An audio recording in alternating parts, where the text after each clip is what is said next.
కాంగ్రెస్ పై ప్రజల్లో తీవ్ర వ్యతిరేకత కనిపించిందని మాజీ మంత్రి కేటీఆర్ అన్నారు. హామీలపై మాట మార్చడంతో కాంగ్రెస్ ను ప్రజలు నమ్మడం లేదని కేటీఆర్ విమర్శించారు. ఇక బీజేపీ వల్ల రాష్ట్రానికి ఒరిగిందేమీ లేదని ఆయన ఆగ్రహం వ్యక్తం చేశారు. నిత్యావసరాలు, సిలిండర్ల ధరలు పెరగడంతో బీజేపీపై ప్రజల్లో వ్యతిరేకత అలుముకుందని తెలిపారు. ఢిల్లీలో కుస్తీ, గల్లీలో దోస్తీ అన్నట్లుగా కాంగ్రెస్ బీజేపీ వ్యవహారం ఉందని కేటీఆర్ ఎద్దేవా చేశారు. 50% సీట్లు బీసీ అభ్యర్థులకు కేటాయించి లోక్సభ ఎన్నికల్లో బీఆర్ఎస్ గట్టి పోటీ ఇచ్చిందని కేటీఆర్ పేర్కొన్నారు.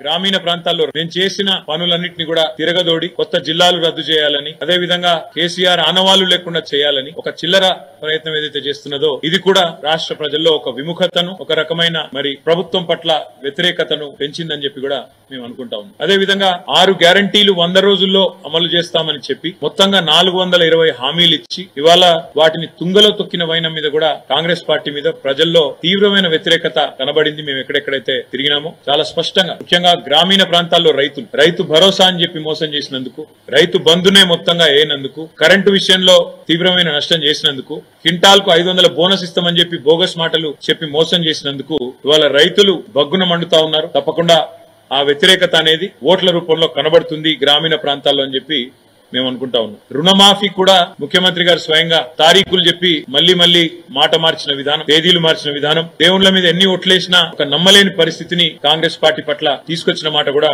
వాస్తవం. రైతాంగం అంతా ఒకటే అనుకున్నారు, కేసీఆర్ ఉన్నప్పుడే బాగుండే, అందుకే ఈ ఎన్నికల్లో కర్రుగాల్చి వాత పెట్టాలనుకున్నారు, పెడతారని చెప్పి కూడా నేను బలంగా నమ్ముతా ఉన్నాను. రాష్ట్రంలోని మా ఆడబిడ్డల్లో కూడా కాంగ్రెస్ పార్టీ పట్ల తీవ్రమైన వ్యతిరేకత కనబడ్డది. మహిళలకి 100 రోజుల్లోనే 18 ఏళ్లు నిండిన 1,67,00,000 మంది